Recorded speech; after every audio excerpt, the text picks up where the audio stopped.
bang pakiramdam ko kasi, parang hindi ko sila mapaliwanagan. Kulang po ako sa alaman ba, paliwanag. Parang naano ako na, parang inaayunan ko ba yung ginagawa nila. Yung mali. Mahirap ba ipaliwanag sa kanila kasi wala pa nga sila sa pamilya. Kung minsan kailangan po natin ng mga tagapagpaula o Mga kapatid ko, tagapagpaliwanag. yun nga sila. Gusto ko man sila ilayo doon. Kulang ako sa kapaliwanag sa kanila, sa kanila. Ginagawa nila parang lumalabas na inaayunan ko. Kasi dumalaw din ako sa puntod ng atay ko, nag-alay-alay sila doon. Hindi ko pwedeng kontrahin yung paniniwala nila. Kaya parang bang naano lang ako sa sarili ko na. Kasi pag mali, huwag kong ayunan. Pero andun po ako. Parang hindi naman sila magalit sa akin. Pero ako naniniwala po, kung makikita sa inyo na isinasabuhay nyo ang ugali at buhay ng isang mabuting Kristiyano, darating po ang pagkakataon na makikita sa inyo at kayong magiging ilaw para sa maging sundin nila kayo. Darating po yun, kasama nyo sa panalangin. Sa Panginoon, patawarin na lang ba? Kasi hindi ko nga sila mapaliwanagan. Dahil kulang ako sa paliwanag. Makakatulong din po ang ilang mga tagapagturo kung sakasakali, iset nyo po yung pagkakataon na nasa magandang sitwasyon, mag-aralan po. Kasi hindi naman po bigla-bigla na madali silang matuto o ma-convert. Kailangan po ang isang matyaga at makubuluhang kaparaanan ng pagtuturo bago po natin makuha ang isang kaluluwa sa tamang pananampalataya. Isa po itong challenge natin mga Kristiyano.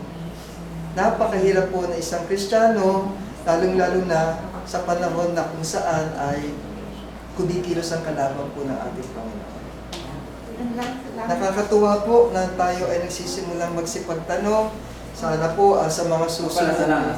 Sige po. May ano po ba, qualifications to preach? Kasi before, sa kanalaki ako mag-charge sa Caloocan, mga wanasin.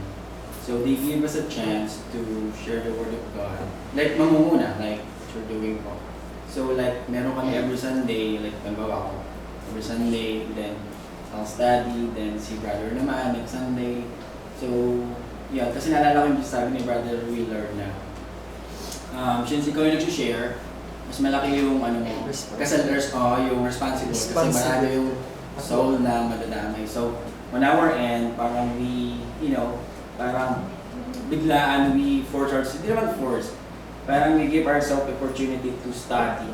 Pero yung we stick to the Bible pa rin, of course, yung share namin. So, yun lang, if we can continue that or make qualification ba for you to be qualified to stand and share. Ganon, kasi someday, who knows, yung iba kasi, tinitignan nila kung ikaw ay may title, mas kapanipaniwala ka daw. Kung ikaw ay mayaman, kumisan, mas iba ang tingin sa iyo kapag ikaw ay nagtuturo. Mali po yun. Kasi po, wala pong kwalifikasyon ang isang pagtuturo. Ang nagtuturo po, kailangan po, puspus ka ng salita ng Panginoon, may laman ka, ano ang ituturo mo kung ikaw ay walang nalalaman sa banal na kasulatan. Pangalawa, ang buhay mo ba ay sinasabuhay mo ba yung tinuturo mo bago mo mapasunod o mapailam sa mga tao. Hindi ka pwedeng magturo at manguna kung ikaw sa sarili mo ay hindi mo muna ginagawa ang salita ng Panginoon.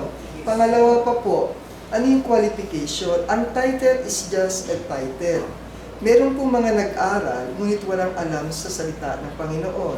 Meron pong mga hindi nag-aral, ngunit puspos ng Espiritu at laman ang kanilang mga puso't isipan upang ipahayag ang mga salita ng Panginoon. Tanungin niyo po yung sarili niyo, saan po kayo nabibilang doon? Pangalawa po, kayo po ay may malaking responsibilidad na kayo ang maglilid, mag-guide sa mga kaluluwa. Kung po ba yung ang ituturo mo ay mali, saan mo po dadalhin ang kaluluwa? Kung ito po ang ituturo mo ay tama, saan niyo po dadalhin ang mga kaluluwa? So wala pong kwalifikasyon. Hinihiling po sa Panginoon ang guidance. Ang lahat po ng tumatayo, pinapanalangin po natin yan, na bigyan ng kaalaman na manggagaling sa Panginoon. Hindi po pwedeng basta-basta kung sining tatayo pagkatapos. Para pong hindi ka pwedeng pumunta sa gera nang wala kang dalang bala.